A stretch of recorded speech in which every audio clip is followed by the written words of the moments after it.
هلا.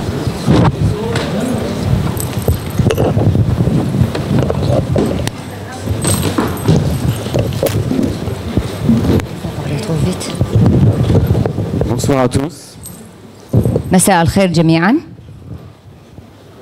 Je ne sais pas par quoi commencer, mais je vais simplement, pour démarrer, remercier notre conférencier Marc Duguin, qui est arrivé de France aujourd'hui et qui a fait le déplacement en dépit de l'actualité agitée ici en Irak.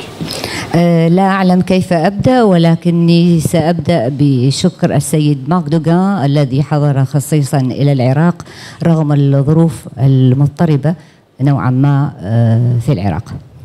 Je voudrais aussi remercier notre public qui a bravé tous les éléments, qui étaient nombreux à être défavorables, et nous sommes très satisfaits, très heureux de vous voir, si ce n'est en nombre, en tout cas en grande qualité ce soir, avec presque tout était contre nous, y compris la météo, mais nous sommes très reconnaissants de la fidélité de notre public. الشكر موصول أيضا للجمهور الذي أصر على الحضور اليوم رغم الأجواء الصعبة. شيء طبيعي أن الجمهور هو جمهورنا الوفي للمعهد دائما. En ces temps difficiles où il est compliqué pour nous de communiquer avec notre public comme on a l'habitude de le faire habituellement, كان من الصعب علينا أن نتواصل مع جمهورنا الذين اعتادوا أن يرتادوا المعهد في تلك الظروف. Je vais me permettre à l'ancienne de vous communiquer quelques éléments sur le programme de la semaine, c'est-à-dire oralement, parce qu'on n'a pas pu vous les envoyer via Twitter, Facebook ou même par mail. كما اعتدنا أن نوصل لحضراتكم برنامجنا والذي صعب علينا أن نوصله عن طريق الفيسبوك والميل، لذلك سأتلوه عليكم. Ne ratez pas demain soir la projection du film L'échange des princesses et les échanges qui suivront avec son réalisateur qui est Marc Duguin ici présent. غدا سيكون هناك عرض لفيلم تبادل الأميرات والذي سيكون موجود أيضا فيه المخرج السيد مارك دوغان. Après-demain, le 14, nous organisons un débat et une exposition sur le patrimoine en danger des minorités en Irak, en particulier des chrétiens d'Orient et des yézidis, avec des intervenants de très grande qualité. بعد غد يوم الاثنين سيكون هناك نقاش حول الإرث التذكاري المسيحي واليزيدي المعرض للخطر في العراق، وسيكون هناك عدد كبير من الجمهور. Et jeudi soir, nous renouerons avec un programme plus culturel, plus habituel, avec une conférence de Mohamed Kassimi sur Rimbaud d'Arabie, co-animée par notre ami Shawki Abdelamir. يوم الخميس سيكون هناك محاضرة حوار للسيد محمد قاسمي يديره السيد شوقي عبد الأمير حول رامبو العرب. Je vais laisser la parole à l'ambassadeur pour présenter notre conférencier de ce soir, mais auparavant, je vais vous demander de vous lever et d'observer une minute de silence en mémoire des victimes qui sont tombées en Irak la semaine dernière. قبل أن أترك الحديث للسيد السفير ليرحب بالسيد مغدوغان، أطلب منكم الوقوف دقيقة صمت على أرواح الشهداء.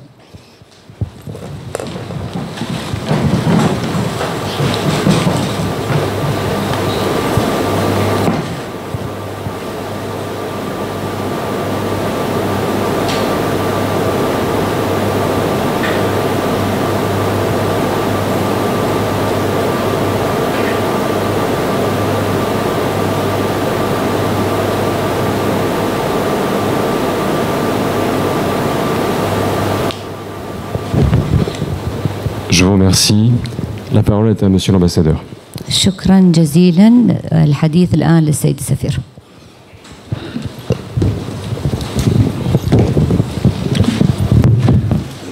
C'est qui Tu Bayou. La traduction c'est qui? C'est automatique. Ah c'est automatique. Bonsoir à tous. merci d'être là malgré les circonstances qui, comme l'a rappelé M. Baléo, ne nous ont pas été spontanément favorables, mais nous sommes très heureux, très heureux d'accueillir Marc Duguin ici à Bagdad. Marc Duguin nous fait le plaisir et l'honneur d'être parmi nous. D'abord, c'est un ami, mais aussi il tenait à être en Irak. Il est intéressé par toutes les situations où, je dirais, la condition humaine est confrontée aux complexités du politique, des jeux de pouvoir et de l'histoire, et c'est le cas de l'Irak particulièrement. Alors Marc Duguin est un écrivain original, atypique, et à bien des égards. Alors écrivain reconnu en France, il a un très nombreux lectorats dans de nombreux pays, il a été traduit en plusieurs langues. Il a aussi une autre vie avant d'être écrivain, il s'est confronté au réel, autrement que par l'exercice des lettres. Il vient du monde des affaires et il est devenu un écrivain pleinement reconnu, respecté, et son œuvre est très diverse. Son premier livre était un livre sur les conséquences de la guerre de 1914, sur ceux qui avaient été amochés, comme on dit en français, c'est-à-dire les gueules cassées. Et un très beau film a été fait ensuite. Et son œuvre a continué dans plusieurs directions. Il y a chez Marc Duguin une veine, un courant américain, pourrait-on dire. Plusieurs titres qui concernent les États-Unis de manière très originale, profonde, et autour de l'histoire politique et sociale des États-Unis des 50 dernières années. Il y a aussi une veine politique à la française, critique un regard critique d'écrivain sur les usages du pouvoir. C'est une trilogie qui est parue il y a quelques années. D'autres œuvres qui puisent également à l'actualité. Une œuvre, je pense à son roman sur la Russie, qui conjugue à la fois la figure de Staline, dont d'ailleurs il attire un film, et le drame du sous-marin Kursk. C'est pour dire à quel point l'inspiration de Marc est variée. Alors, outre son œuvre d'écrivain pleinement reconnue, comme je l'ai dit, il est devenu cinéaste, donc plusieurs films à son actif, dont le dernier que nous verrons demain. Il est producteur, et puis il est aussi essayiste et, je dirais, peut-être pas éditorialiste, mais en tout cas, il prend parti dans le débat public en France. Donc on connaît sa plume aussi dans les journaux, il prend position sur des questions politique au sens noble du terme, c'est-à-dire les grands enjeux tels que le changement climatique, l'attitude du politique face au changement climatique, des questions de profondeur qui animent et qui déterminent l'avenir du monde. Et c'est le cas du sujet de ce soir. Donc le poids considérable que les industries numériques, que les nouveaux usages sociaux impliqués par les technologies de l'information imposent aux esprits. Voilà. Donc je n'en dirai pas plus. Il est plus important de l'écouter et d'engager le dialogue avec lui. Et encore une fois, merci Marc, et merci à vous tous d'être présents à ce rendez-vous.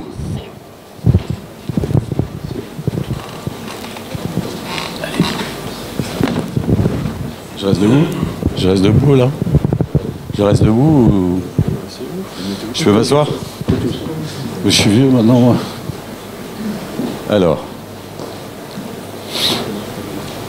je vais me mettre à côté des... Sinon, je vais être dans les fleurs. Bien écoutez, je suis ravi d'être avec vous ce soir, après ce long voyage qui m'a amené ici depuis Paris. Alors, vous savez, quand vous êtes écrivain, se pose la question de comment choisir les sujets.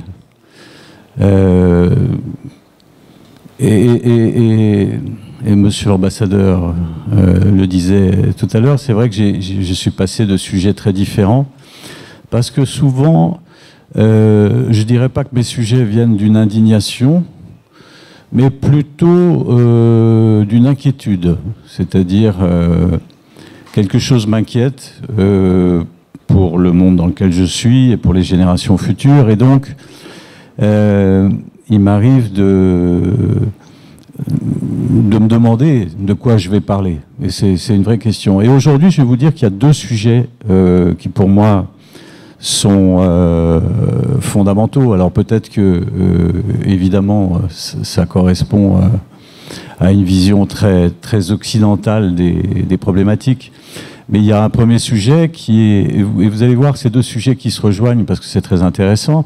Le premier sujet, c'est évidemment le réchauffement climatique, c'est-à-dire est-ce que l'homme va arriver finalement à s'autodétruire par la pollution et par la destruction de son environnement, ce qui est aujourd'hui, d'après les plus grands scientifiques, en tout cas que moi j'ai pu l'occasion de rencontrer, c'est une probabilité qui est réelle, c'est-à-dire que à l'horizon, évidemment pas de la semaine prochaine, mais à l'horizon de la fin du siècle, plein d'hypothèses nous laissent penser que l'humanité va être confrontée à des problèmes de montée des eaux pour certains, de sécheresse pour d'autres, et ça sera, je pense, en particulier votre cas, ici en Irak.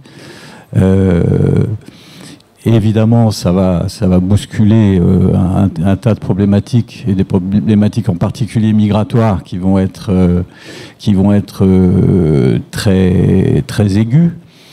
Et donc, cette question de la disparition de l'humanité, c'est pas une question aujourd'hui qu'on peut traiter en disant ouais, enfin ces histoires d'écrivains. C'est vraiment bon. Moi, je dis toujours à ceux qui sont sceptiques sur le climat, quand vous prenez un avion, vous faites confiance aux scientifiques. Si vous faites pas confiance aux scientifiques, faut pas monter dans un avion parce que c'est eux qui l'ont fait.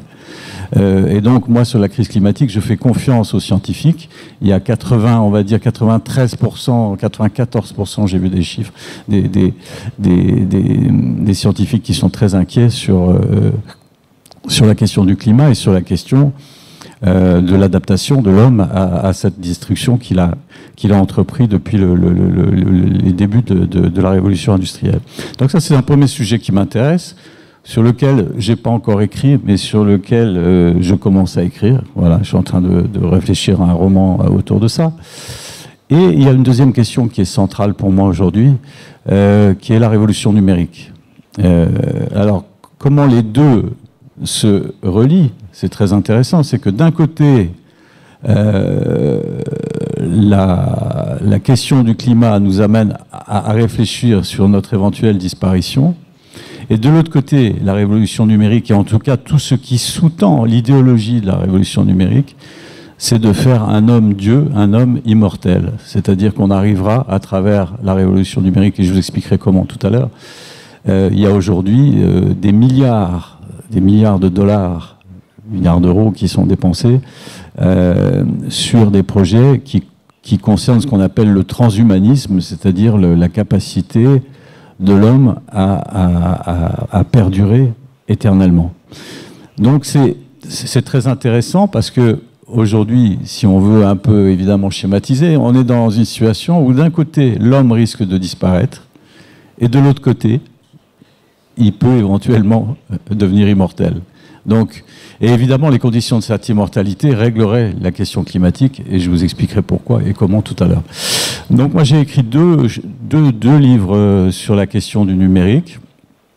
La première était avec un ami très proche, comme peut l'être Bruno Aubert, et on a travaillé ensemble dans la même énergie, en se demandant, c'était un essai là, c'était pas un roman, et j'ai été très étonné par le succès de ce livre, à la fois en France, en Chine, au Japon, aux États-Unis non, parce qu'en général mes livres sont pas trop traduits aux États-Unis, ils aiment pas trop ma façon d'aborder le pouvoir américain et l'hégémonie américaine au niveau mondial.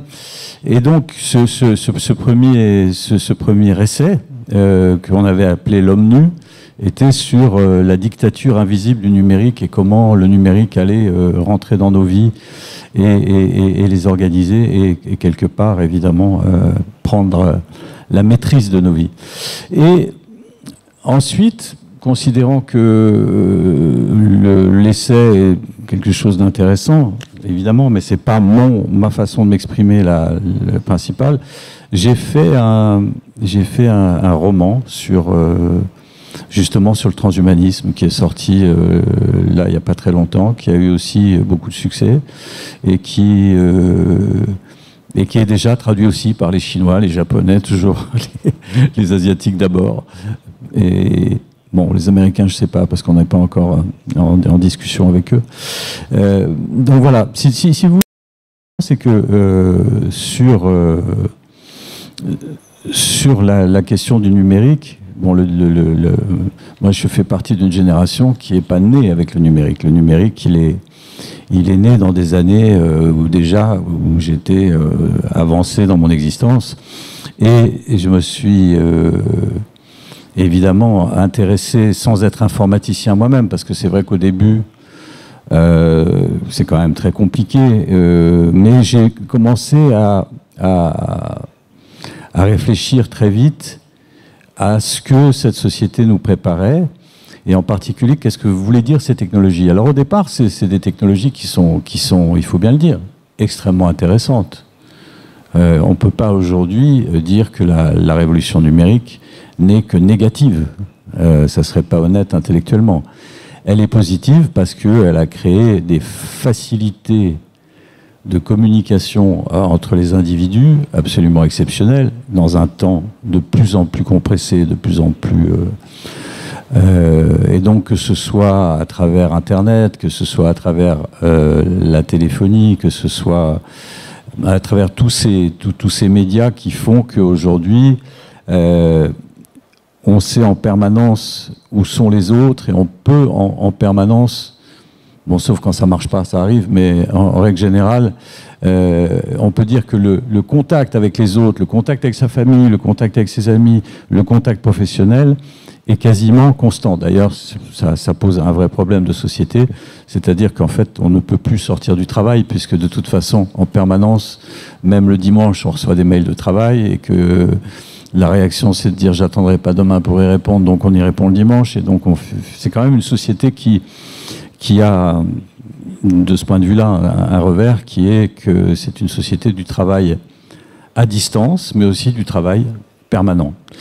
Et donc, ces avantages, je pense que si on veut parler de la société numérique, il faut reconnaître ces avantages. Et ces avantages sont aujourd'hui incontestable. Simplement, ce qui est très particulier, c'est que les inconvénients nous ont été cachés. C'est-à-dire qu'à aucun moment, on nous a dit le numérique, ça sera la surveillance totale des individus. Jamais on nous l'a dit quand ça a démarré. On disait, oui, c'est formidable parce que c'est un accès à la connaissance qui est gratuit et immédiat. C'est-à-dire, vous cliquez sur Google, et là, vous pouvez savoir ce qui se passe n'importe où dans le monde. Vous avez plein de références historiques, géographiques. Et donc, on se dit, c'est formidable. À tout moment, vous pouvez savoir où vous êtes avec le GPS, qui est une des déclinaisons de la révolution numérique. Et ça, c'est extraordinaire. Vous êtes en voiture.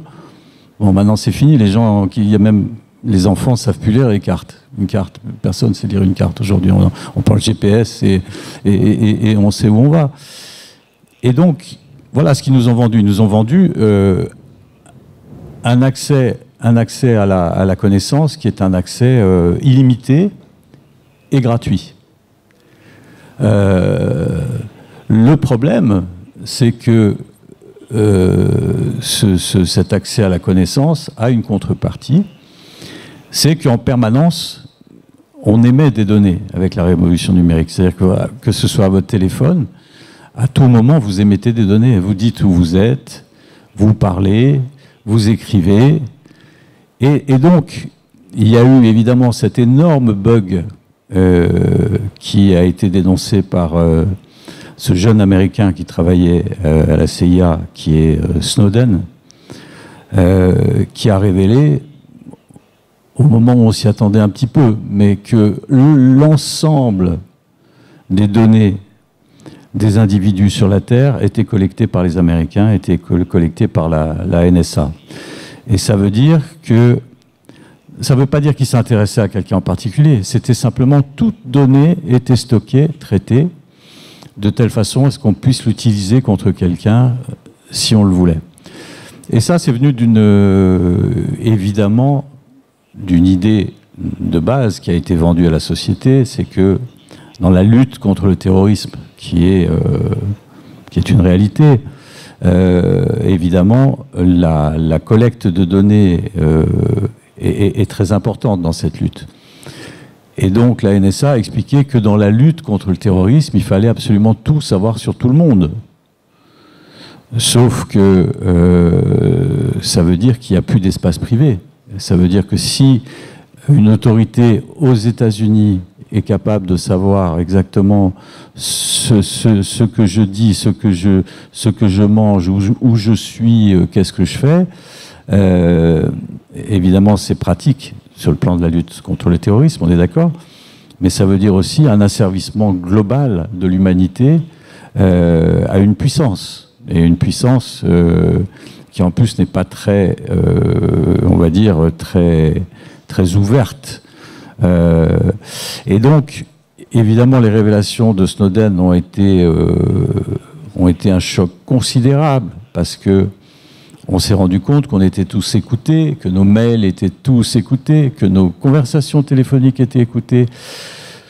On s'est rendu compte, évidemment, que les Américains écoutaient les dirigeants européens, en particulier Angela Merkel et notre président de l'époque. Donc c'est assez désagréable dans la relation internationale. Et la disparition de la vie privée, alors il y a plein de gens qui ont dit, mais finalement, est-ce que c'est vraiment un problème qu'on sache tout sur moi si j'ai rien à me reprocher? Oui, c'est un problème, parce que l'humanité, pour moi, en tout cas comme écrivain, c'est la vie privée, c'est vraiment une part constitutive très importante de l'individu, c'est-à-dire c'est ce qu'on est et ce qu'on cache. Si on veut cacher quelque chose qui n'est pas au préjudice des autres, on a tout à fait le droit et la possibilité de le faire. Et donc le système de la collecte, ce qu'on a appelé la collecte mondiale et systématique des données, qui font que tout individu émettant des données, ces données sont récoltées et stockées, et donc en fait, on ne peut plus les effacer, c'est-à-dire elles sont stockées, c'est-à-dire que quelqu'un est une mémoire de données et on ne peut plus à aucun moment l'effacer, puisqu'elle existera toujours. Et c'est éternel, parce que c'est le propre du numérique. Le numérique, c'est le papier, on le passe à la machine, c'est fini. Le numérique, c'est éternel. Et donc ça pose un vrai problème.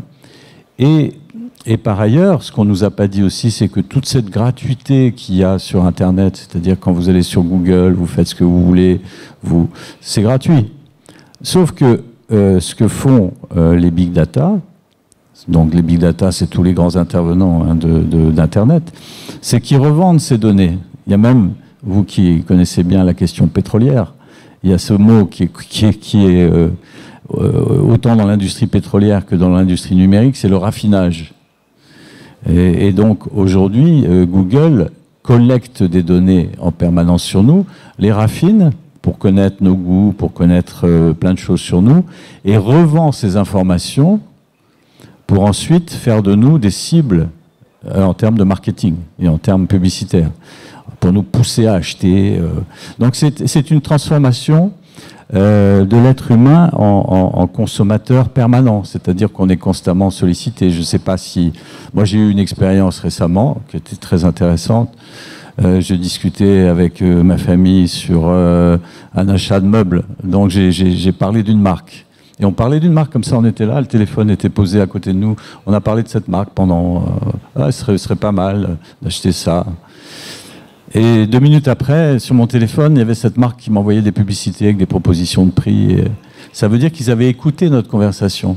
Ça veut dire que la conversation, elle a été écoutée, elle a été traitée, elle a été raffinée, et elle a permis de me renvoyer un signal qui est de me dire, oui, on vous a écouté, vous êtes intéressé par la marque X, eh bien très bien, on est la marque X, on peut vous faire des propositions.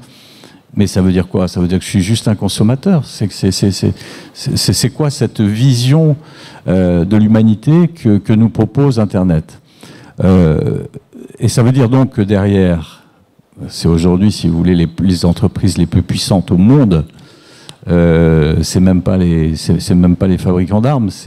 Aujourd'hui, c'est c'est les grands acteurs de la révolution numérique. C'est Google, c'est Amazon. Et comment ils ont fait de l'argent? Ils ont fait de l'argent en nous faisant croire que tout était gratuit, mais en fait, derrière, ils ont revendu tout ce qu'ils ont collecté sur nous. Et comme par ailleurs, ce qui est très intéressant, c'est que là, on rentre sur des entreprises qui sont ce que j'appelle transversales, c'est-à-dire hors État. Eh bien, elles ont monté des systèmes qui font qu'elles ne payent pas d'impôts dans le pays dans lequel elles gagnent de l'argent. Ou en tout cas, vraiment très très peu. Et c'était très intéressant parce que notre ministre de l'économie s'est battu récemment pour imposer ces entreprises. Et évidemment, elles se défendent très fort. Et les États-Unis ont décidé de nous imposer très lourdement sur des produits d'exportation. Donc c'est l'idée que ces entreprises, non seulement gagnent énormément d'argent sur notre dos, mais en plus échappent à la contribution sociale. C'est-à-dire qu'elles considèrent qu'elles n'ont pas à payer d'impôts, elles n'ont pas à contribuer à la solidarité nationale des pays dans lesquels elles gagnent de l'argent. Et ça, c'est une idéologie ultralibérale qui est extrêmement inquiétante, parce que c'est vrai que toutes ces entreprises du numérique, sur quelle base vous voulez les taxer? Comment vous voulez les taxer? Vous dites, comment vous gagnez de l'argent en France? Le nombre de gens qui cliquent, qui émettent des données et ils revendent les données derrière. Qu'est-ce qu'on peut voir? Qu'est-ce que le fisc français peut voir? Il ne peut rien voir. Et donc, ça explique qu'ils ont créé une valeur absolument considérable qui fait c'est les sociétés les plus riches au monde, et en même temps, elles ne contribuent de moins en moins à la solidarité humaine et à la solidarité financière. Donc c'est, de mon point de vue, très inquiétant, parce que ces entreprises, en plus, sont gouvernées par ce qu'on appelle des libertariens, c'est-à-dire des ultra-libéraux qui pensent que les États ne servent à rien, et que, comme je vous le disais tout à l'heure, pour eux, l'État, c'est la verticalité, l'Irak, la Syrie, la France, les États-Unis. Mais eux, ça ne les intéresse pas. Ce qui les intéresse, c'est la transversalité. C'est-à-dire qu'ils pensent qu'ils peuvent vivre en dehors des États et dans l'extraterritorialité. Et ça veut dire évidemment des changements qui sont considérables. Alors, parmi les conséquences de la révolution numérique, évidemment, c'est pareil, il y a eu des conséquences, on va dire, heureuses, qui est la communication entre les gens. Donc les gens peuvent se parler. On a vu des mouvements politiques qui ont démarré grâce à Internet. Donc ça, c'est le côté positif. On a parlé du printemps arabe, on a parlé de plusieurs cas où le fait qu'il y ait Internet a permis aux gens de se parler. Après, évidemment, les Chinois l'avaient inventé, mais je crois que ça s'est passé en Irak ces derniers jours aussi. Il y a la possibilité de fermer l'Internet, de dire, écoutez, ça suffit, on arrête. Simplement, il y a tellement d'argent en jeu qu'on ne peut pas fermer l'Internet longtemps. En général, c'est sur quelques heures, quelques jours, parce qu'il y a un tel préjudice derrière au niveau financier que c'est toujours la question de l'argent par rapport au pouvoir. C'est que derrière, c'est un manque à gagner qui est considérable. Et moi, j'ai observé évidemment le développement de tous ces réseaux sociaux, et on a eu des cas extrêmement intéressants en France, parce que qu'est-ce que ça veut dire? Aujourd'hui, Internet, c'est une sorte d'aspiration à la démocratie directe. Je prends un exemple un peu extrême. Aujourd'hui, quand vous avez un ordinateur et un téléphone, vous n'avez plus besoin d'aller voter. Si vous avez un numéro sécurisé, vous pouvez voter de votre ordinateur et vous pouvez voter à tout moment. On vous dit est-ce que vous êtes pour ou contre cette taxe? Vous faites oui ou non. Donc c'est ça la démocratie directe. C'est-à-dire qu'on peut... C'est la fin de l'intermédiation, c'est la fin de la classe politique. Et c'est ce que prônent évidemment les big data. Parce que derrière, on peut forcément manipulés. Je vais vous donner des exemples de manipulation. Donc l'idée de la démocratie directe, c'est de dire, mais les gens, à partir du moment où ils ont un ordinateur, ils peuvent voter et ils votent en permanence sur tous les sujets. Le problème, c'est est-ce que les gens sont formés, sont éduqués pour voter sur ces sujets-là. Et si toute leur éducation, elle vient de ce qu'ils ont appris sur Google, c'est peut-être quand même assez insuffisant. Bon, parce que je prends un exemple. Moi, je faisais des recherches l'autre jour, vraiment des recherches universitaires. J'étais sur Google, il a fallu attendre la page 88 avant de trouver des informations qui étaient vraiment des informations extrêmement sérieuses sur un sujet, qui n'étaient pas des informations pour essayer de me vendre quelque chose d'autre derrière. Donc, aujourd'hui, je pense que la question de la démocratie directe, elle est très intéressante et on l'a vu, nous, en France, au moment de ce qu'on a appelé la crise des Gilets jaunes, qui a été une crise assez violente, évidemment qu'une violence qui n'a rien à voir avec celle que vous pouvez connaître, puisque il y a eu des morts, mais pas en quantité, puis c'était plutôt accidentel que volontaire. Mais là, on a connu un moment extrêmement compliqué parce que les réseaux sociaux, c'est aussi...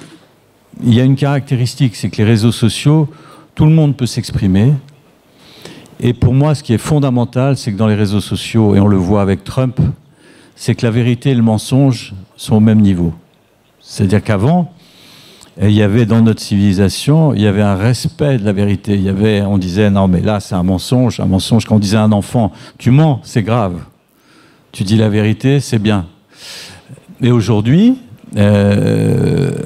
avec Twitter, on a un président américain qui peut mentir de façon éhontée sur les réseaux sociaux et ça n'a pas de conséquences.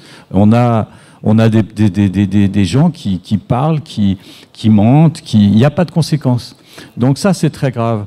Et ce qui est grave derrière, c'est évidemment, dans l'idée d'une démocratie directe, c'est la manipulation. Et là, on a évidemment deux grands sujets qui nous intéressent en Europe. C'est la sortie de l'Angleterre de la communauté européenne, qui a été quand même, et qui reste un choc pour nous. Alors, il faut savoir que la communauté européenne, mis bout à bout, c'est la première puissance économique mondiale. Donc, c'est un enjeu. Mais l'Europe a une grande faiblesse, c'est évidemment le fait que c'est une addition de pays qui essayent de garder leur verticalité. Bon, c'est bien dans certains cas, c'est moins bien dans d'autres. Mais on est un peu faible politiquement parce que d'abord on n'a pas d'armée, on n'a pas de vraie armée européenne, on n'a pas de vrai gouvernement européen au sens élu directement démocratiquement. Et donc il y a eu des attaques à travers les réseaux sociaux sur l'Europe qui sont très très forts. Et on a découvert que la sortie de l'Angleterre tenait à des manipulations. Parce que, si vous voulez, les sondages disaient il y a à peu près, on va dire 48% d'un côté pour le oui, 48% pour le non, en gros. Donc il reste un petit pourcentage. Et ce petit pourcentage, ça a été la cible de Cambridge Analytica, qui est une société de lobbying, et qui a ciblé sur Internet, sur Facebook, ces 4%, en disant une chose très simple. Quand l'Angleterre met de l'argent sur la communauté européenne, c'est tant d'hôpitaux en moins, tant de maisons de retraite en moins pour les Anglais. Voilà ce que vous perdez. Ça, c'est pas une analyse, parce que l'Europe, quand on met de l'argent dans l'Europe, c'est pas uniquement de perdre des hôpitaux, de perdre des maisons de retraite. C'est tout un ensemble. L'Europe donne aussi beaucoup d'argent. Il y a plein de pays comme l'Irlande, l'Espagne, le Portugal qui ont connu un développement extraordinaire grâce à la communauté européenne. Donc sur la base de ce mensonge qui est de dire quand vous mettez de l'argent dans l'Europe, vous perdez des hôpitaux, ils ont réussi à faire basculer les Anglais vers le Brexit. Et aujourd'hui, c'est possible que beaucoup de gens qui ont voté pour la sortie de l'Angleterre le regrettent. Sachant qu'il ne faut pas oublier que derrière cette société Cambridge Analytica qui a fait ce travail pour faire sortir l'Angleterre de la communauté européenne, il y a évidemment aussi des intérêts à la fois américains et des intérêts russes, sachant que les Russes et les Américains ont maintenant, on a remarqué, ont de plus en plus d'intérêts communs, et en particulier d'intérêts communs contre l'Europe. Et évidemment, c'est très inquiétant, parce que c'est une façon de faire entrer des intérêts étrangers dans une politique communautaire qui, à mon avis, n'est pas du meilleur goût et du meilleur aloi. Donc ça, c'est un vrai problème. On l'a vu aussi sur ce qu'on a appelé, nous, la crise des Gilets jaunes en France, où les interventions de la Russie ont été assez importantes sur des leaders, et, sachant que la stratégie russe, c'est que pour déstabiliser l'Europe aujourd'hui, après avoir fait sortir l'Angleterre, c'est la France la cible. Et donc, pour ça, les Russes sont très très forts dans l'utilisation des réseaux sociaux, et comme ils l'ont prouvé au moment de l'élection de Donald Trump. Trump n'aurait jamais été président sans l'aide des Russes, ce qui pose quand même des vrais problèmes d'étanchéité et surtout de morale internationale. Donc ces côtés-là sont de mon point de vue extrêmement dangereux, et parce que finalement Internet, c'est quoi? Ça nous garantit la liberté d'expression. On dit, mais on peut parler sur tout, on peut dire ce qu'on veut. Oui, mais sauf que très souvent, on ne connaît pas le sujet. Et que si, en prenant en compte ça, on décide de moins éduquer les enfants en disant, de toute façon, ils trouveront... vous savez, c'est comme le passage à la calculette. On ne vous apprend pas le calcul, parce que maintenant vous avez avec une machine à calculer, en 2 minutes vous pouvez... pourquoi apprendre à un enfant que 4 plus 4 c'est 8? Parce que s'il le fait sur une machine, c'est pareil avec Google. C'est-à-dire dire, pourquoi lui apprendre l'histoire? Pourquoi lui apprendre la géographie? Donc il y a chez les enfants, aujourd'hui, en tout cas en Europe, tel que moi je peux le constater, il y a une perte de repères à la fois historiques, la chronologie par exemple. Demandez à n'importe quel enfant dans la rue en France si Napoléon c'est avant Louis XIV ou après, vous êtes sûr qu'il y a 70% des enfants qui vont vous répondre Louis XIV c'est après Napoléon, et parce que dans leur esprit, ils n'ont pas ce sens de la chronologie. Et pareil, il y a plein de, je suis désolé d'aborder ce sujet, mais il y a plein de Français qui sont partis au djihad en Syrie, qui ne savaient pas où était la Syrie sur une carte, qui n'avaient aucune idée d'où c'était. Ils sont arrivés en Syrie, ils ne savaient toujours pas où c'était sur une carte. Donc ça, ce monde-là est extrêmement inquiétant, parce que c'est un monde qui ouvre à l'illusion de la démocratie, et qui va, à mon avis, avec cette fausse démocratie directe, nous amener vers de plus en plus de totalitarisme, ce qu'on voit aujourd'hui émerger en Europe. Et donc alors je ne sais pas depuis combien de temps je parle, parce que je parle, mais ce que je voudrais vous dire, c'est que évidemment il y a des perspectives avec la révolution numérique. La révolution numérique, son objectif, c'est la fin des peurs, c'est-à-dire ne plus avoir peur du chômage, parce que plus tard, le numérique fera qu'on pourra tous être payés finalement plus ou moins sans travailler, ce qui est un objectif qui moi personnellement ne me dérange pas, mais en tout cas c'est un objectif de cette révolution.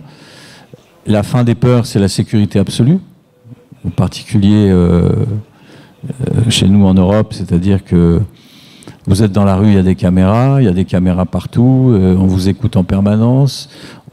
On est déjà au stade de la prévention de l'intention, c'est-à-dire prévenir les intentions criminelles de quelqu'un parce qu'on écoute ce qu'il dit, ce qu'il fait en permanence, et donc son comportement permet cette prévention en termes de sécurité.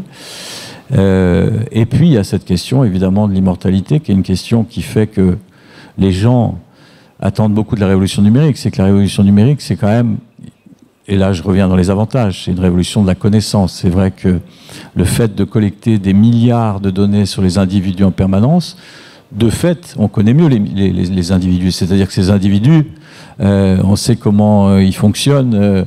Bientôt, on sera tous équipés d'électrodes qui émettront des données sur le fonctionnement de notre organisme. Donc, la capacité à faire de la médecine préventive sera beaucoup plus forte. Et donc, l'espérance de vie va aller très loin. Sachant que le corps humain, il est quand même très, très, très limité, quoi qu'il arrive. Quelles que soient les actions sur notre corps, même sur notre génétique, même sur notre génome, on ne pourra pas vivre plus que 100, 100, 110 ans, 115 ans.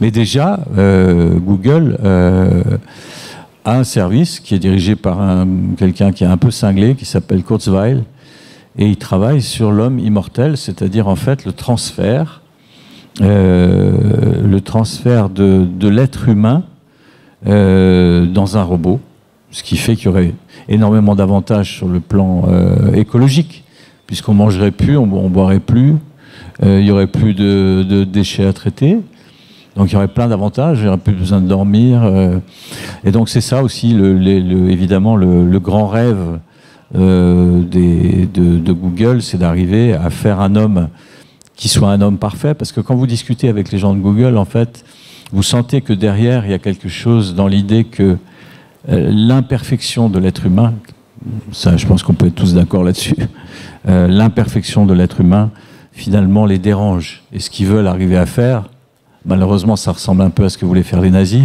c'est-à-dire à faire un homme parfait, un homme qui consomme parfaitement, un homme qui obéit parfaitement, et donc grâce à la révolution numérique, c'est possible.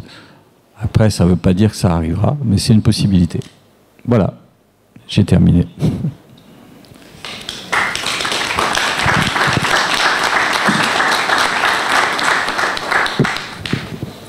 Si vous avez des questions, n'hésitez pas.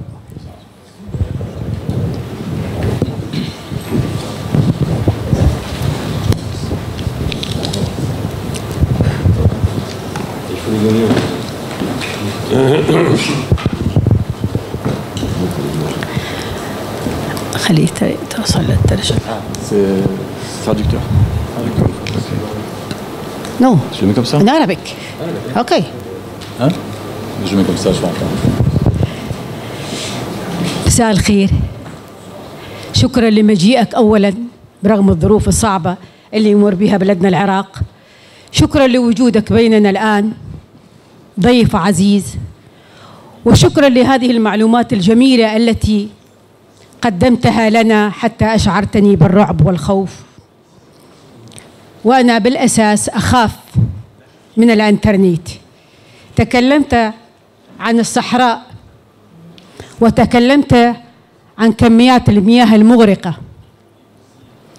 ونحن لا نتكلم عن بلدان متحضرة أوروبية، نحن نتكلم عن بلد كالعراق مضطرب في وضعه. تخيل كيف يكون حالي عندما أكون عارية ويشاهدني الكل من خلال هذه المعلومات. هذا شيء صعب. كلنا يا سيدي نحب الكتاب ونحب القراءة ونحب أن نصل للمعلومة عن طريق قراءة كتب، عن طريق متابعتها، عن طريق بحث، لكن أن تصلنا هذه الكميات الهائلة من المعلومات حتى نغرق بها ونتشتت، هذا هو مصدر الخوف اللي حضرتك ثبتت وتكلمت عنه. نحن في بلدنا هناك كثير من الحمقى يستخدمون وسائل التواصل، وهناك كثير من العقلاء وأصحاب الفكر النير يستخدمون وسائل التواصل، وأحيانا نضيع ما بين الاثنين. لكني أتساءل، هل ثمة وسيلة لكي نحمي أنفسنا؟ أنا لا أملك فيسبوك ولا تويتر ولا أي شيء. أحيانا أنا أتطفل على زوجي وأدخل معه في الفيسبوك وأكتب حقيقة.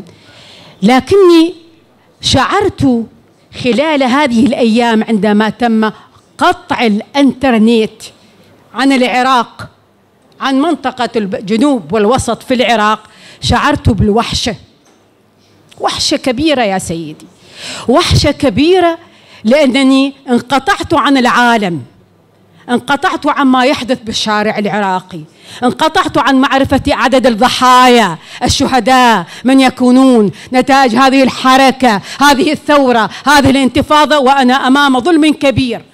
هنا شعرت بالوحشة، وكنت متلهفة للإنترنت، متلهفة أتفحص الجهاز، أبحث، أسأل، أتساءل الشباب، أسألهم هل هناك وسيلة، هل هناك برامجيات ممكن أدخل من خلالها إلى الإنترنت وأعرف الأخبار؟ نعم، هي كمية، هو دكتاتورية لهذه المعلومات، تتحكم في حياتنا الآن، لكننا في أحيان كثيرة نحتاج إلى هذه الدكتاتورية لكي نتعرف عما يدور حولنا، لكي نكتشف أين نحن قبل أن نغرق ويغرق معنا بلد بكامله مثل العراق. شكري الجزيل لك، شكري لكل هذه المعلومات القيمة، وشكري وسعادتي بوجودك بيننا. شكري الجزيل لك. Merci beaucoup. Oui, c'est très intéressant ce que vous dites, parce que c'est exactement la vraie question. C'est-à-dire qu'en même temps, si vous voulez, les inventions les plus démoniaques de l'être humain ont toujours quelque chose d'extraordinaire et quelque chose d'effrayant. Et si, c'est ce que je disais tout à l'heure, si Internet, si cette révolution numérique n'avait que des mauvais côtés, ça serait très facile d'en sortir. On dirait, bah, qu'est-ce que ça nous apporte? Ils font de l'argent sur notre dos, et finalement... Mais c'est vrai qu'il y a... même moi j'ai pas Twitter, j'ai pas Facebook, je déteste tout ça. Et il y a même quelqu'un qui a pris mon nom sur Twitter et qui réagit à ma place à ce qui se passe dans le monde. Et quelqu'un de très gentil, qui dit des choses plutôt intelligentes, mais il m'a volé mon nom.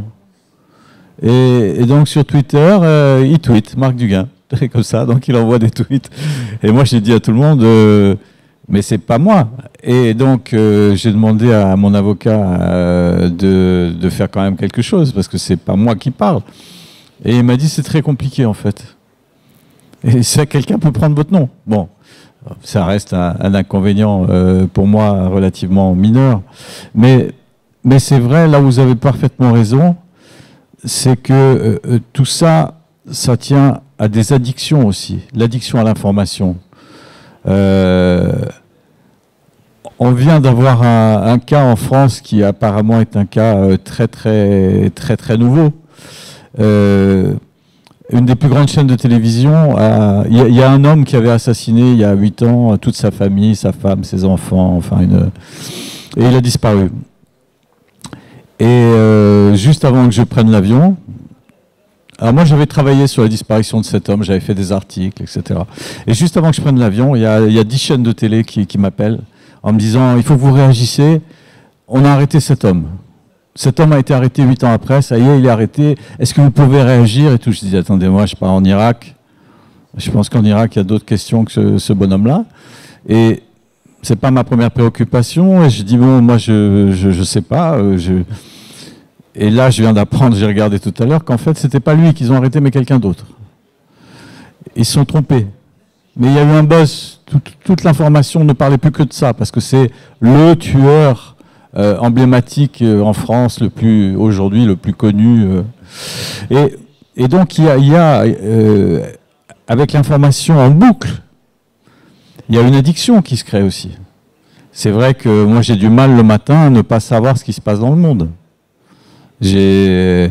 j'ai besoin de savoir. Mais ça, je pense que c'est une addiction tout à fait normale. On a envie de savoir.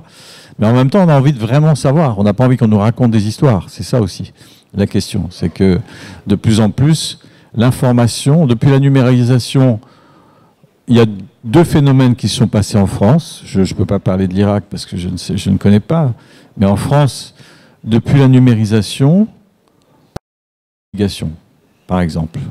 C'est-à-dire que l'information est lancée très souvent sans être vérifiée, ce qui n'était pas le cas avant. Et les enquêtes très très longues sur des sujets qui fâchent, la presse ne les fait plus. Les seuls qui peuvent le faire, c'est ceux qui font des essais et qui ont le temps, qui ont 1 an, 2 ans, 3 ans devant eux. Mais les journaux ne payent plus pour des enquêtes. Et donc, ça pose un vrai problème aussi au niveau de la démocratie. Mais moi, je suis... j'en parlais à midi avec monsieur l'ambassadeur. Moi, je suis quand même optimiste au sens où je vois avec les enfants comment ça se passe. J'ai un fils qui est élevé, qui est arabe, musulman, qui vit dans un pays musulman. Et donc, c'est pas moi qui l'éduque, mais il vient toutes les vacances. Et donc, à chaque vacances, il venait avec des tablettes, des jeux vidéo, sa mère lui avait acheté ça. Il avait toute la technologie possible au monde. Et ça a commencé comme ça, à l'âge de 5 ans. Et à l'âge de 11 ans, un jour, je lui dis, il vient chez moi, et je lui dis, t'as oublié tes tablettes, t'as oublié tes ordinateurs, t'as oublié tes jeux vidéo? Et il me dit, non, je ne les ai pas oubliés, c'est fini. C'est une autre époque. Maintenant, je lis. Et personne ne lui a dit de faire ça. Personne, ni sa mère, ni moi, ne s'est pas dit, ouais, je suis le père d'un écrivain, il faut que je me mette à lire. Non. C'est simplement qu'il y a eu un phénomène de ras-le-bol. Et je pense que de plus en plus, il y a des enfants qui en ont marre de cette espèce de... ils le disent d'ailleurs. On a des études là-dessus, sur à quel point ça énerve les enfants de vivre avec des tablettes, avec des sollicitations comme ça, sur des écrans en permanence. Et je pense que la raison va revenir par le fait que... là, par exemple, la littérature avait beaucoup baissé parce que les gens regardaient des séries, jouaient dans les jeux vidéo. Moi, c'est vrai que la dernière fois, j'ai pris un train en France, il n'y avait personne qui lisait dans le train. Ça, j'avais jamais vu ça de ma vie, parce que la France, quand même, un grand pays de lecteurs, personne ne lisait de livres. Et en plus, c'est même pas les miens. Donc c'est grave quand même. Alors, je me suis dit, mais qu'est-ce qui se passe? Et c'est vrai que... Et là, j'ai vu d'ailleurs un jeune, c'était extraordinaire, parce que il travaillait sur son ordinateur. En même temps, il avait une tablette, il regardait une série sur Netflix. Et en même temps, il répondait à des SMS. Et là, j'ai dit, lui, c'est l'homme orchestre. Il a tout compris. Mais malgré ça, là, on a des chiffres ce mois-ci. La littérature recommence à bien se vendre. Ça repart. Donc, il y a des réactions. Je pense que l'être humain a au fond de lui des bases, je dirais, culturelles. Ça a toujours existé, des gens qui ne lisaient pas, qui n'allaient pas au cinéma, qui écoutaient la radio et un peu la télé, et puis terminaient. Bon, maintenant, ils sont sur Netflix, ils sont sur Amazon, très bien. Mais ça a toujours existé. Mais je pense qu'il y a un phénomène de flux et de reflux. Voilà, et il faut être optimiste. Merci beaucoup.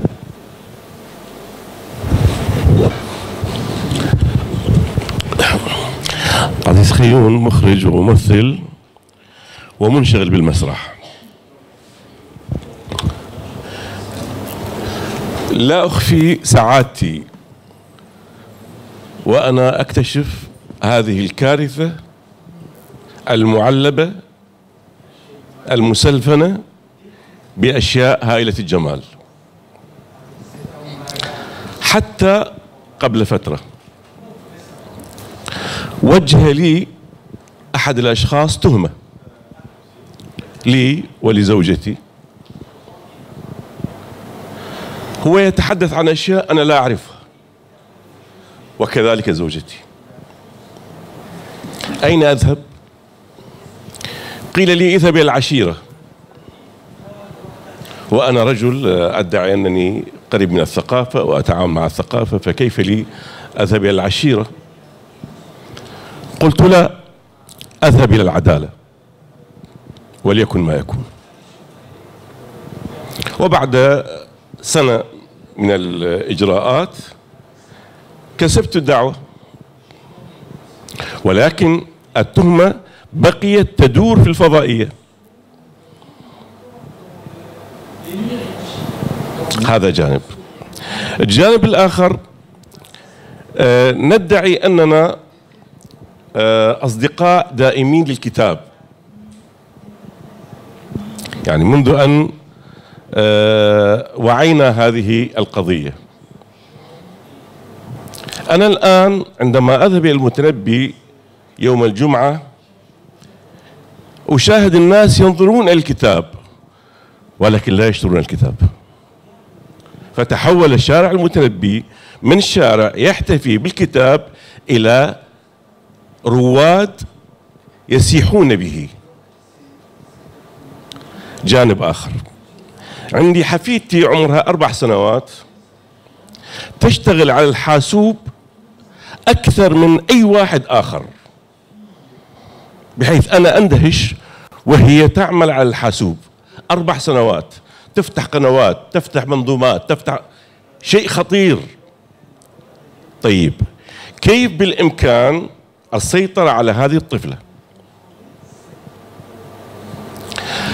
حضرتك جبت مثال جميل، قلت أنه هناك واحد يشاهد مسلسل ويجيب على اتصالات أو العكس. الآن بدأ تناقص في التفاعل اليومي مع الصحيفة. العراقيين كان عندنا عادة نطلع الصبح لازم الكشك في ساحة التحرير، أخذ الصحيفة وأروح الأكاديمية وأنا طالب حتى بعد أن تخرجت. الآن باتت الصحيفة لا تقدم شيء، وباتت القراءة غير دائمة وغير جاذبة للآخر، لأنه فقط يشاهد. يعني أنا لا أخفي أنه مهم، مثل ما تحدثت قبل قليل زوجتي عن أهمية الحاسوب، ولكن المشكلة الآن أتابع الحاسوب وأحتاجه وعندي قلق خطير. طيب ماذا بعد 20 سنة مثلا؟ كيف تكون إمكانية هذا الجهاز؟ شكرا جزيلا، مرحبا بكم مرة أخرى، سعداء أنك بيننا. Oui, écoutez, merci, mais je voudrais justement de parler j'en ai pas parlé tout à l'heure parce qu'il y avait tellement de sujets, on a un temps limité, mais c'est vrai que ce que vous évoquez est fondamental, c'est-à-dire la relation entre les individus depuis l'explosion du numérique. C'est-à-dire que celui qui a toujours raison, c'est celui qui est loin. Vous aurez remarqué, vous n'avez pas vu un ami depuis, je ne parle pas de Bruno parce qu'il a des responsabilités, il est tout le temps au téléphone, mais je prends un exemple. Vous avez un ami, une amie que vous n'avez pas vu depuis longtemps, elle vient à la maison, vous allez pour déjeuner, elle a un SMS envoyé, elle a un truc, ça sonne, machin. On ne se dit rien. Mais par contre, quand elle va être partie, là, vous allez vous parler au téléphone. Ça veut dire que c'est la destruction du rapport de proximité. C'est tout ce qui est loin à raison. C'est-à-dire que quand on est à 2 personnes, on est en train de parler, il y a un SMS, c'est le SMS qui a la priorité. C'est pas ce qu'on est en train de dire, c'est le SMS qui a la priorité. C'est pour ça que chez moi, j'ai interdit le téléphone à table. J'ai interdit le téléphone dans l'entourage immédiat de la table de repas. Parce que c'est sacré. Sinon, il n'y a plus de relation entre les individus. Et donc, ce côté, c'est toujours celui qui est loin qui a raison. Je vais lui envoyer une photo. Tiens, je suis en train de... Alors, tout le monde a l'impression de faire des choses extraordinaires. Alors, on fait des selfies. Tiens, regarde, on est là. Tiens, on est là. Et je t'envoie ça. Et alors, qu'est-ce qu'on en fait de ça? À part encombrer la mémoire du téléphone. Et donc, il y a ça. Alors ça, c'est le premier point. C'est-à-dire que C'est l'éloignement, proximité-éloignement. Le rapport est très intéressant.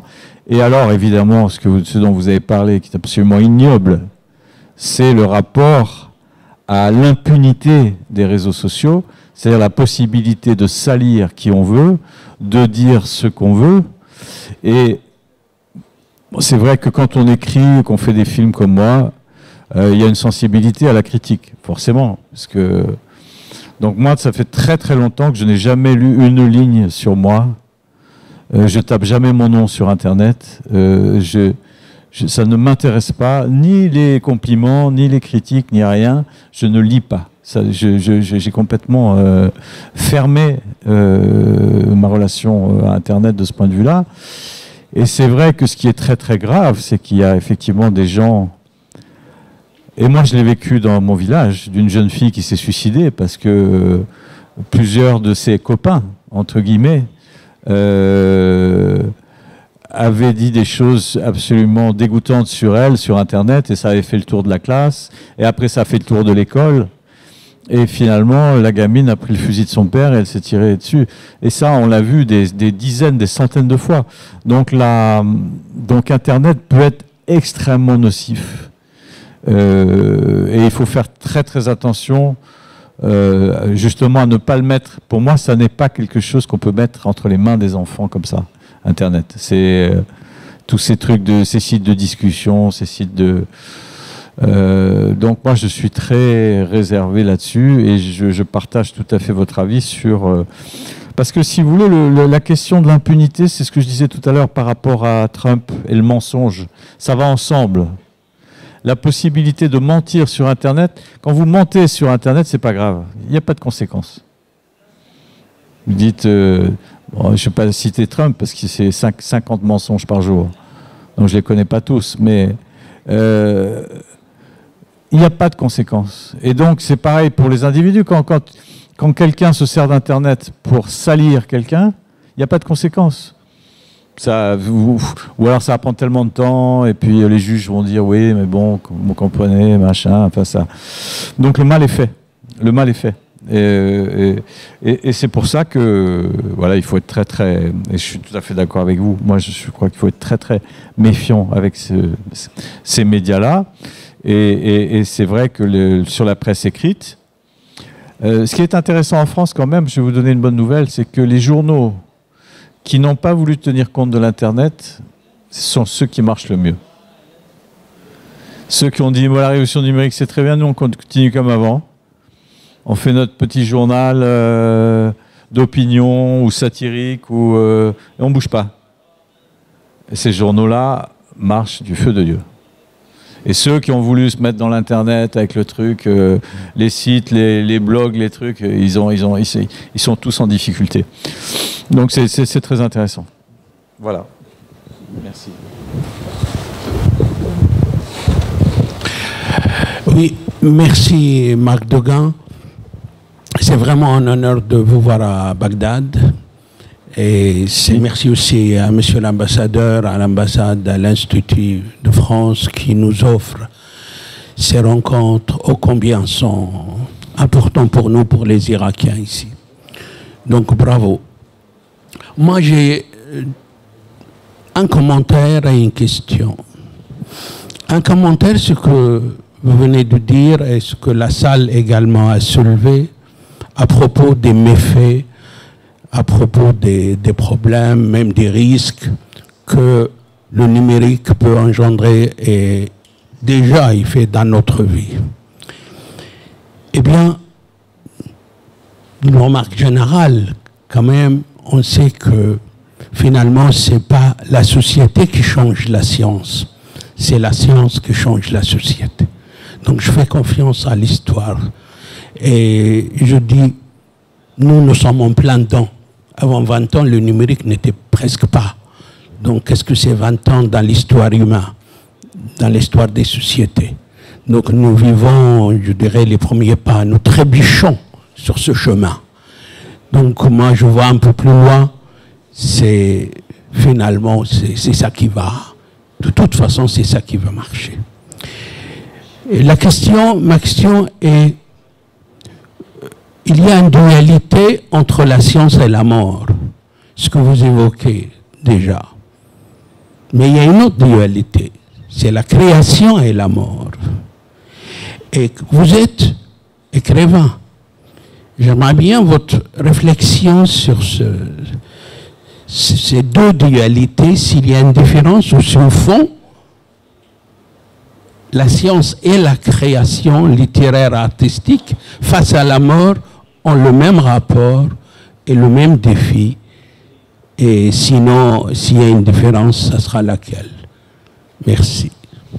Merci. Et de cette question qui demanderait un bon mois ici à Bagdad pour répondre intégralement sur cette question très pertinente et très intéressante.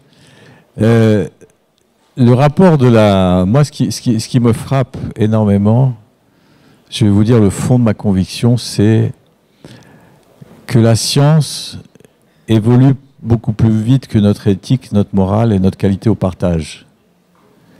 Et ça, c'est de pire en pire. C'est ça qui m'inquiète le plus. Et c'est, je pense, un axe de nature à entretenir et à développer la violence. Parce qu'on se rend compte que l'ingénierie humaine, dans sa configuration et sa façon de faire vivre les êtres humains ensemble, reste sur des schémas très très anciens, souvent reptiliens, qui remontent quasiment à l'instinct des dinosaures, dans la façon de dire ça c'est mon territoire, ça c'est chez moi, ça c'est ma tribu, ça c'est... et ce côté très, très ancien et très archaïque dans certains de nos modes de fonctionnement, ramené à nos capacités scientifiques et technologiques, ça crée pour moi une disparité qui est de plus en plus dangereuse. Et la première explosion de cette disparité pour moi, c'est la guerre de 14-18. C'est-à-dire qu'il y a un nationalisme ridicule qui se développe entre la France et l'Allemagne. Et au lieu de faire une guerre, qui est une guerre qui aurait duré quelques semaines, comme la guerre de 70, c'est une guerre qui va durer 4 ans, qui fait 20 millions de morts. 20 millions de morts. Et personne pour dire on arrête. C'est-à-dire que chez l'être humain, il y a quelque chose de quand même de très désespérant, il faut bien le dire. Et que plus la technologie avance, plus je suis inquiet sur ce décalage, ce gap, pour dire un mot anglais, mais ce décalage entre notre inventivité, notre intelligence scientifique qui est sans égale, et cette intelligence morale, éthique et de fabrication de nos sociétés dans la façon d'être ensemble et de partager, qui est toujours aussi lamentable, globalement, même s'il y a des évolutions qu'évidemment on reconnaît, mais je pense que la science va beaucoup plus vite, et c'est une explication de la violence, et donc c'est une explication de la mort. C'est-à-dire que pour moi, ce décalage est un décalage mortel. Et on l'a évidemment sur la première question que j'ai abordée tout à l'heure, qui est la question écologique. Où là, ce décalage aussi, se dire notre mode de développement conduit à notre destruction, c'est quand même... Et on ne peut plus l'arrêter. Moi, je voudrais être optimiste là-dessus, mais on ne peut pas l'arrêter. On a voulu la globalisation. La globalisation, là, on a accéléré la globalisation après la chute du mur en 89, 90, je me souviens plus exactement. À partir de ce moment-là, tout le monde a été globalisé. Mais maintenant, on ne peut plus arrêter. En France, on dit, tiens, on va faire des choses green, on va faire des... Oui, mais pendant ce temps-là, l'air qui arrive de Chine, où sont produits les produits que nous, on consomme en France. Donc, on est tous liés. On est complètement liés. Alors, sur la création, ce qui est intéressant, c'est que vous savez, comme moi, qu'un des moteurs de la création, c'est la postérité. C'est l'espoir de la postérité. Très souvent, quand on écrit, quand on fait des films, on se dit au moins ça restera après moi Et évidemment, ce qui est embêtant, c'est qu'aujourd'hui... Comment? Moi, j'y pense pas. Moi non, mais je vois autour de moi. Il y a toujours une obsession chez les artistes de fuir la peur de la mort par l'espérance de la postérité. Et en tout cas, chez les artistes occidentaux, enfin ceux que je vois en France, en Angleterre, il y a quelque chose de dire, au moins il restera ça de moi. Il restera ce livre, il restera cette peinture, il restera cette sculpture, et c'est souvent vrai d'ailleurs, heureusement. Sauf qu'évidemment, pour ça, il faut qu'il y ait une postérité humaine. Et que là, la postérité, elle est en question. D'un côté, comme je l'ai dit, avec la crise climatique, la question de la postérité se pose. Donc voilà, c'est un début de réponse. Hein. Je ne vous fais pas une réponse totalement complète, sinon on y serait encore pendant des semaines et des semaines. Voilà.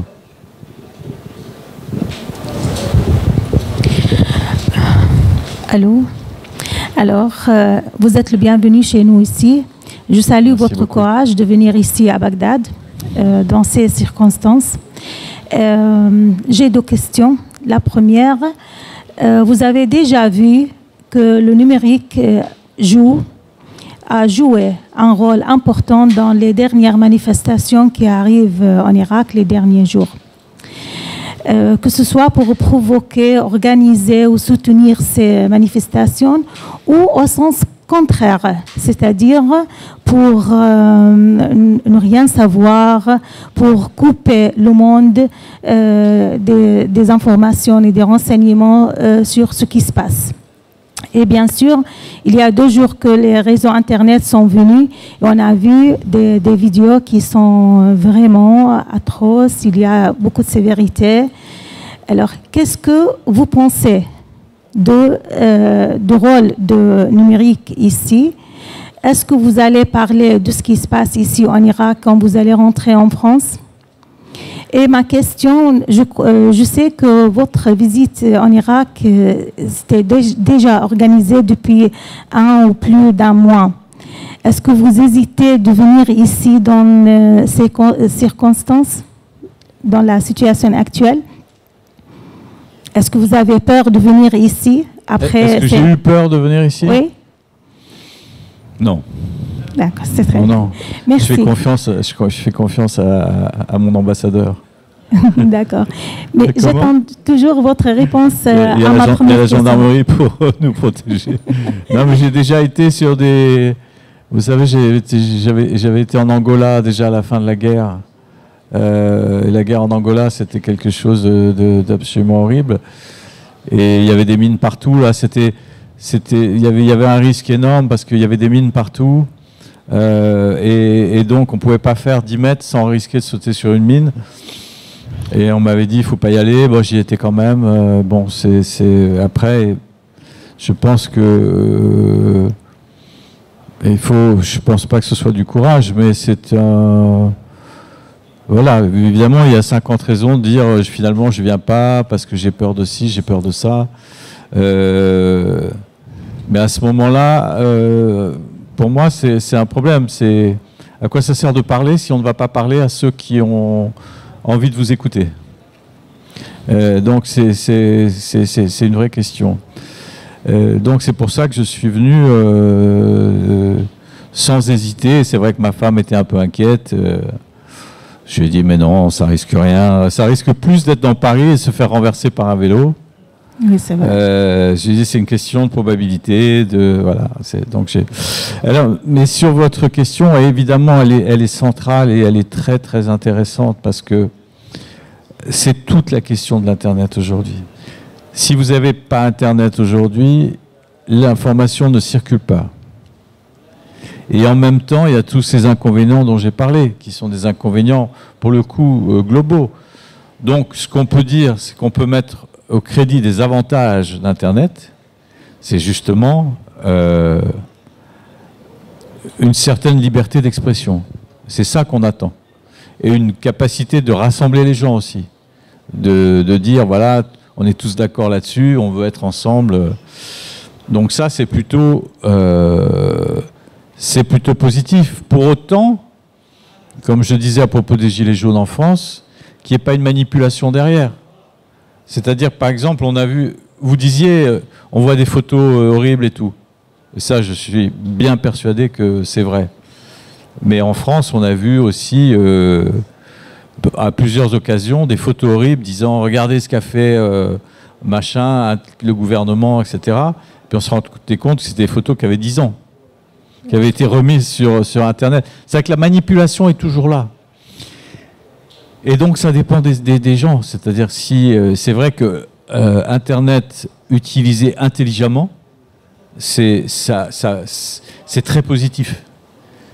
Mais si c'est utilisé négativement, c'est terriblement négatif. Donc toute la question, elle est là. Et c'est vrai que on assimile souvent Internet à la liberté d'expression, et parfois c'est vrai. Pour autant que cette liberté d'expression ne soit pas manipulée derrière, par des fausses informations, par des faux documents, par des fausses images, voilà. Et c'est intéressant parce que moi j'ai fait une enquête très compliquée sur la disparition de MH370, l'avion qui a disparu en Malaisie.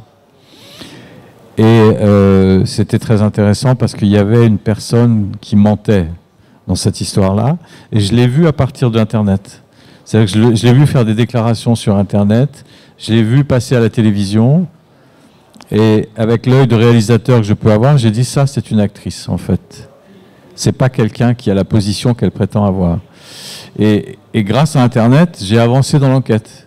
Parce que j'ai pu avoir tous ces films d'elle que j'aurais pas eu avant Internet. Je l'aurais jamais vu. Et j'aurais cru qu'elle était sincère. Et je me suis rendu compte que, bon, après, ça m'a causé beaucoup d'ennuis. Ça, c'est autre chose. Donc, voilà. C'est toujours pareil. Il y a le nucléaire, par exemple. Le nucléaire, dans le médical, c'est extraordinaire, le nucléaire. On soigne des cancers avec du nucléaire. Mais si vous mettez trop de nucléaire, vous attrapez le cancer. Voilà, tout est comme ça. C'est-à-dire que c'est une question de dosage, d'équilibre. Et moi, ce qui me mobilise, c'est les excès d'Internet. Parce que les excès, on ne les dit pas aux gens. Quand Google se présente, vous avez l'impression que c'est la petite musique d'un oiseau, vous savez, dans les branches. C'est « Ah, tout va bien, dormez tranquille, le monde est merveilleux ». Non. Donc, ce qui est important, c'est que les lanceurs d'alerte, les écrivains, ce qu'on appelle les lanceurs d'alerte, essayent de dire aux gens, c'est très bien Internet, mais il y a ça aussi. Et sachez que pendant que vous êtes en train de regarder une vidéo, on vous regarde, vous.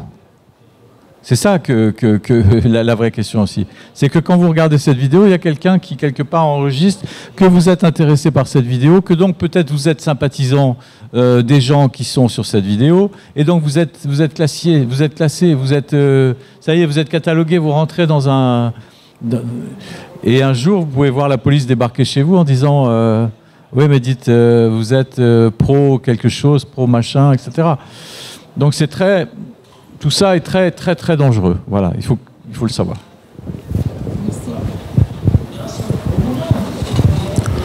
Bonjour monsieur, je me présente, je suis Mohamed Khalaf. Je suis honoré de votre visite à Bagdad dans de telles situations. Merci. Ma question, qui pourrait être aussi un petit commentaire, bien sûr, c'est que, comme vous le savez, lorsqu'on parle du numérique invisible, qui est de nos jours un peu plus visible qu'il était, parce qu'on commence à le comprendre de plus en plus de nos jours, vous savez que le danger que représente le numérique, bien sûr, il est très très grand de point de vue politique, dans les enjeux politiques. Et ce qui fait que lorsqu'on prend qui est le numérique, qui est une dictature, comme vous le présentez, qui peut changer tout un changement politique dans le monde humain. Et ce changement politique déduit à des changements sociaux. Et les changements sociaux vont déduire à des problèmes dans les nations. Alors, premièrement, les résolutions qui se trouvent que, bien sûr, on doit être optimiste. Il est vrai que l'on doit être optimiste. C'est d'un côté. Mais de nos jours aussi, est-ce qu'on ne peut pas prendre aussi le numérique, bien sûr, aussi du côté positif, c'est-à-dire parce qu'on ne va pas toujours être négatif. C'est-à-dire que grâce à la société qui est de plus en plus ouverte de nos jours, il y a les mariages mixtes et tout cela, et il y a les communautés qui se connaissent entre eux-mêmes et qui se partagent. C'est-à-dire qu'il y a une communication entre les gens. Mais cette communication, est-ce que le numérique, ne pensez-vous pas de nos jours qu'il cherche à faire reculer cette communication entre les êtres humains? Parce que lorsqu'on prend n'importe quel pays et on voit toutes les communautés, toutes les nations qui se trouvent à l'intérieur, cela représente un danger. Et ce danger-là, ils ne le veulent plus, les gens. C'est-à-dire, je ne veux pas rentrer dans le domaine des guerres de religion, dans les guerres de la culture, dans les guerres de ce qui se trouve. Et ça, c'est un problème. Moi-même, j'ai fait un mariage mixte. C'est pour ça que je parle français.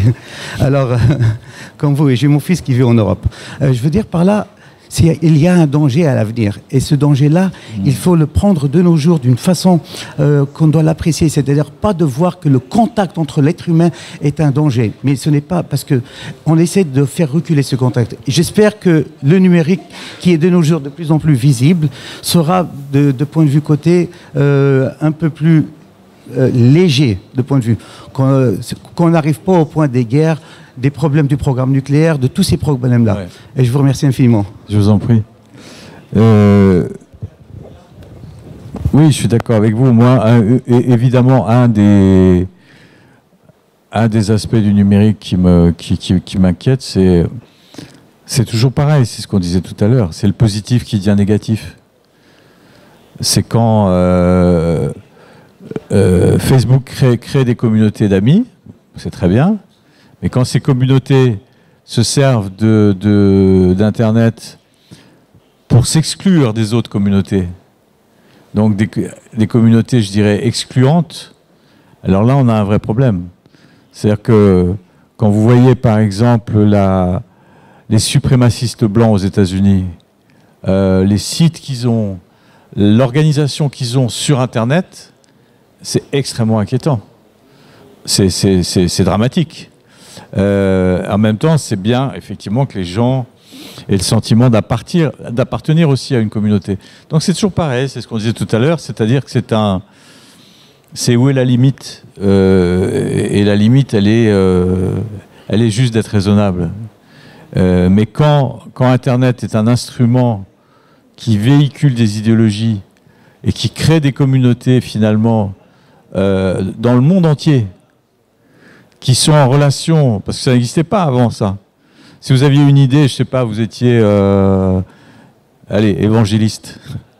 Vous étiez évangéliste en France, vous n'aviez pas de contact avec les évangélistes brésiliens, vous n'avez pas de contact avec les évangélistes américains. Maintenant, vous appartenez à une communauté, qui est celle du monde des évangélistes. Et donc, ça peut avoir des avantages, mais ça peut avoir de gros inconvénients aussi. C'est-à-dire que chacun s'enferme dans cette communauté, même si elle est mondiale. Et donc, voilà, c'est l'exemple même du numérique, des avantages, des inconvénients.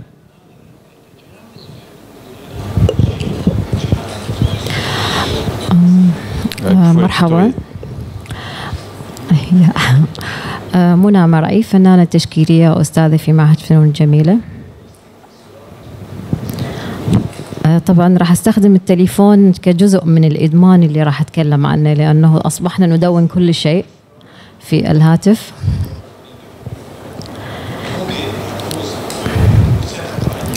من خلال دراستي لتاريخ الفن خلال سنوات الدراسة في معهد الفنون وكلية الفنون، حدثنا أستاذ لتاريخ الفن في التسعينات عن استعمار جميل مغلف بغلاف ثقافي يسمى الاستعمار الثقافي.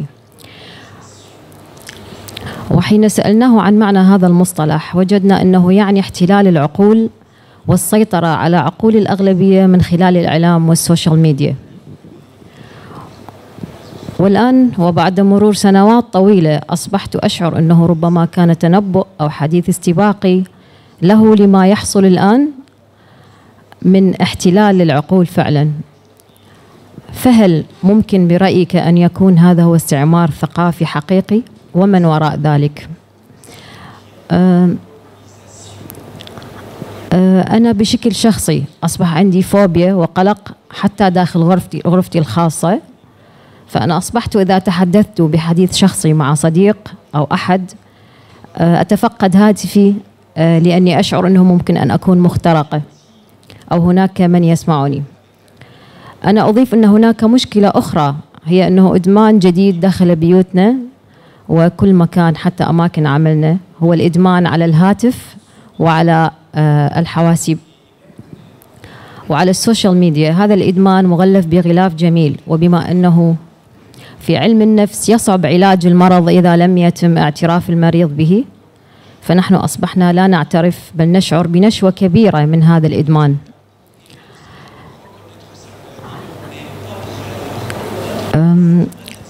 هل برأيك ممكن أن نتعالج أو نوافق على أن نتعالج من هذا الإدمان؟ وهل يمكن التخلص منه أو نكتفي بأنه سلاح ذو حدين؟ وهل معاناة هذا الإدمان في الواقع العربي أم هو واقع في كل العالم؟ وشكرا. Alors la réponse, c'est qu'elle n'existe pas uniquement dans le monde arabe, c'est que c'est une maladie qui vient de l'Occident et que c'est un virus qu'on vous a donné. Moi, ce qui me gêne, je ne vous le cache pas, ce qui me gêne le plus dans Internet, c'est que c'est un modèle purement au départ. C'est-à-dire que c'est l'idée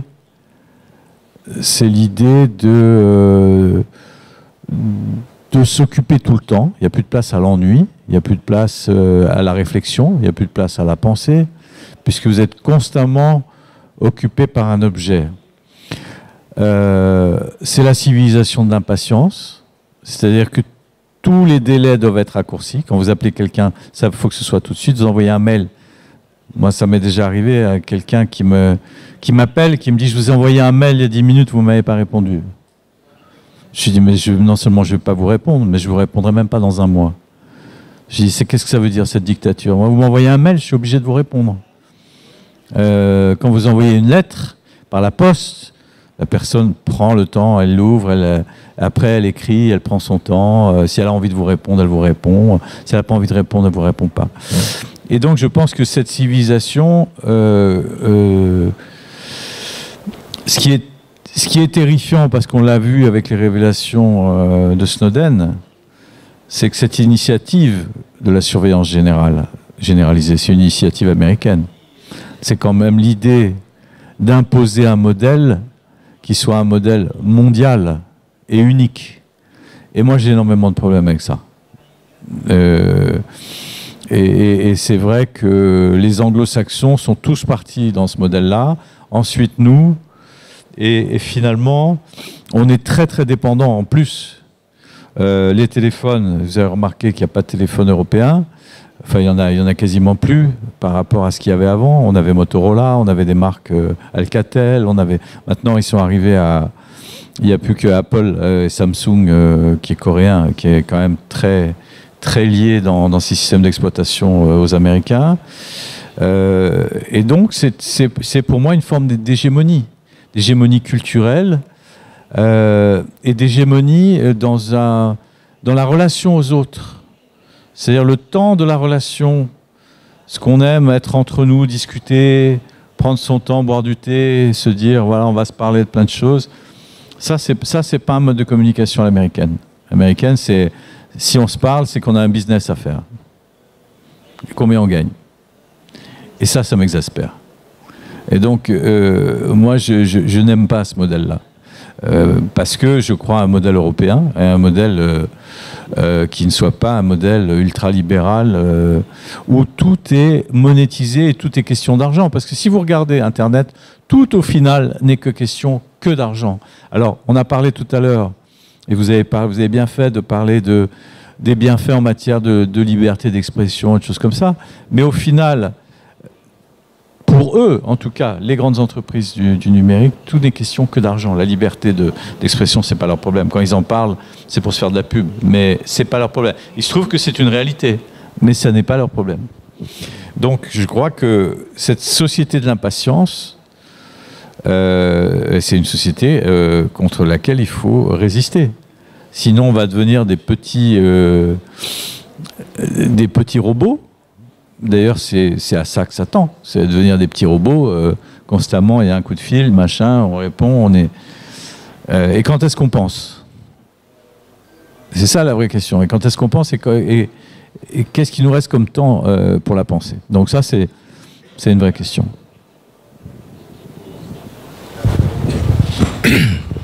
أنا ناصر الياسري صحفي وكاتب من محافظة كربلاء. طبعا شكرا لشجاعتك وأنت تغادر مدينة الحب والجمال لتأتي إلى بغداد حيث تم القتل والثورة. شكرا على شجاعتك. لقد أدخل الرعب كلامك السابق وجعلني في حالة رعب كبير ليس على مستقبلي، فأنا رجل وصل من العمر عتيا، ولكن الخوف على عائلتي وأطفالي. أولادي الأربعة الذي كبيرهم لم يبلغ 20 عاما وصغيرهم أقل من 8 سنوات. هل تعلم يا سيدي إني فقط تكلمت مع صغيري في هذا الأسبوع الماضي الذي قطع فيه الإنترنت؟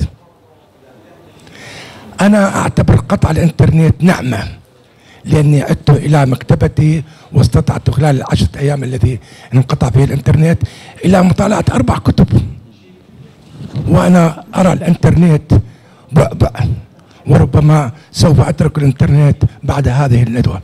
شكرا جزيلا.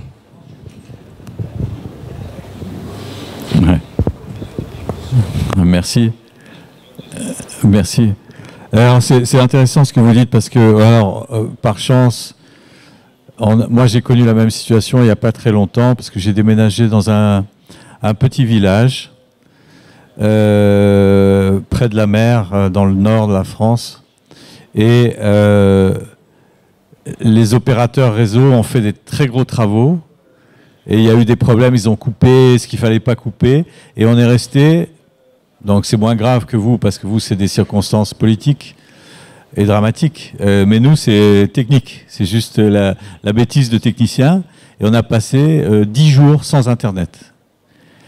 Et alors ma femme, qui est comme moi, qui milite contre l'Internet, tout ça, enfin pas contre l'Internet, mais qui parle enfin qui est quand même sur Facebook, qui est bon. Et d'un seul coup, elle était perdue.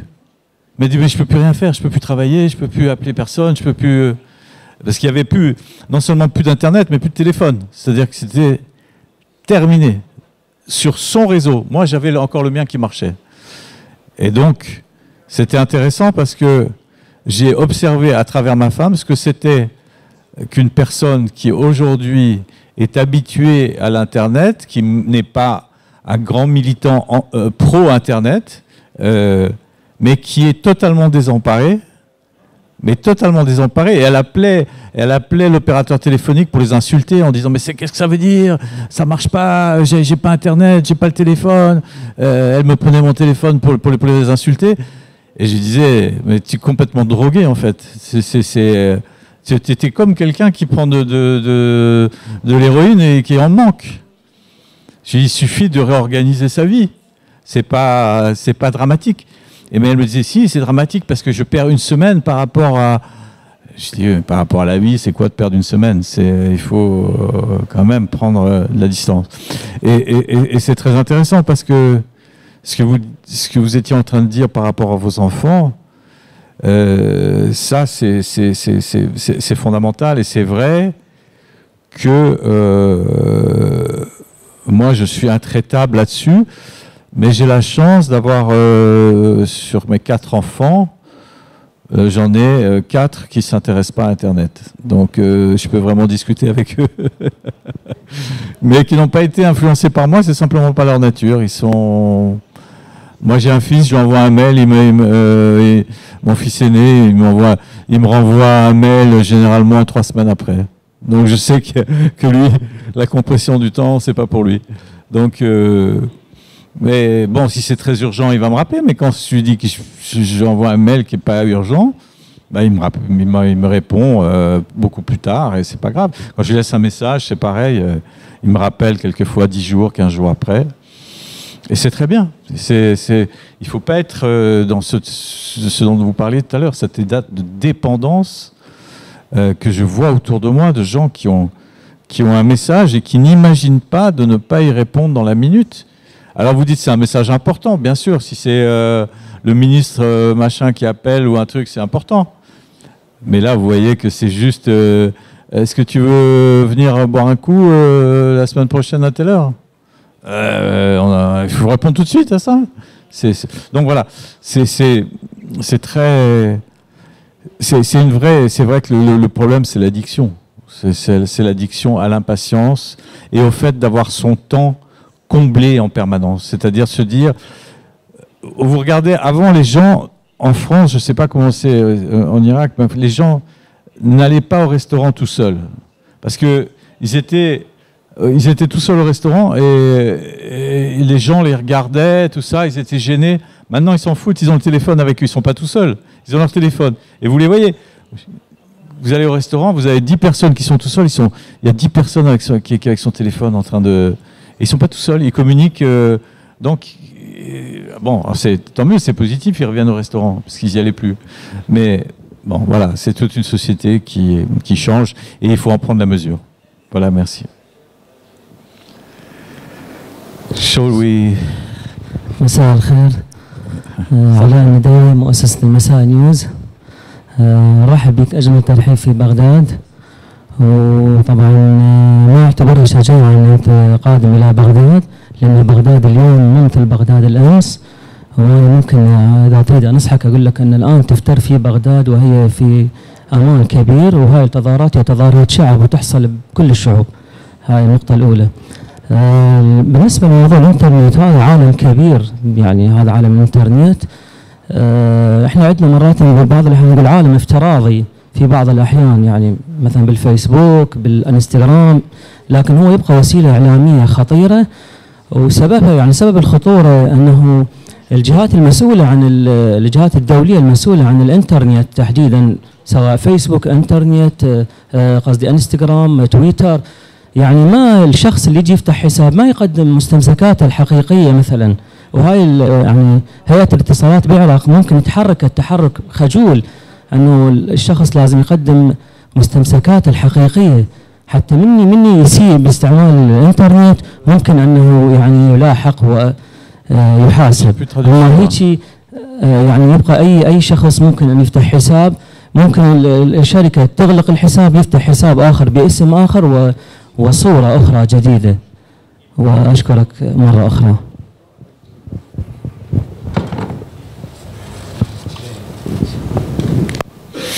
Oui, c'est toute la question que j'ai évoquée tout à l'heure de la manipulation, c'est-à-dire que vous faites rentrer ce que vous voulez. Moi, j'ai le souvenir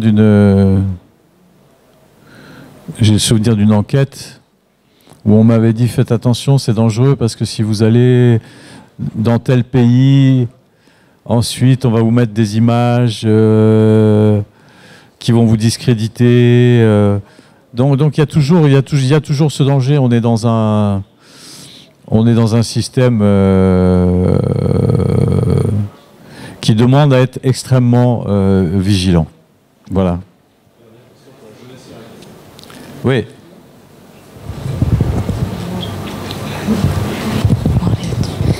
Bonsoir. Alors, je suis ravie de vous voir ici et merci pour votre arrivée en France, à Bagdad, en Irak. Alors, quand j'étais en France, au collège, les enseignants nous invitent à lire des livres pour qu'on puisse un peu quitter l'Internet. Et alors, ils ont bien joué leur rôle pour...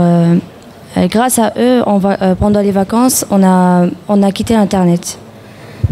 Merci. Ouais, mais ça, c'est une bonne chose. Moi, je milite pour ça, pour que les enfants... Parce que le problème d'Internet, si vous voulez, pour vous, les enfants, il y a toute la question, pour les jeunes, c'est la question du développement de votre imagination et du propre monde que vous vous créez, vous.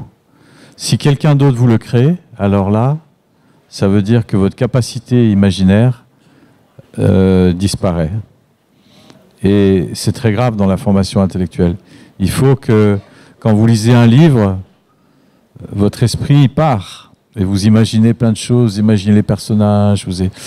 Si vous êtes que sur Internet, même à regarder des séries, c'est tout le temps des personnages qu'on vous impose, des actions qu'on vous impose. Et donc c'est très important, en tout cas, même si vous servez d'Internet, parce que c'est votre génération et vous ne pouvez pas vivre sans. C'est à côté de prendre le temps, de la tranquillité et de lire des romans, et lire des essais, et lire plein de choses, et regarder des expositions de peinture, enfin de vivre voilà, intellectuellement, en dehors de cette petite mécanique contraignante. Merci beaucoup.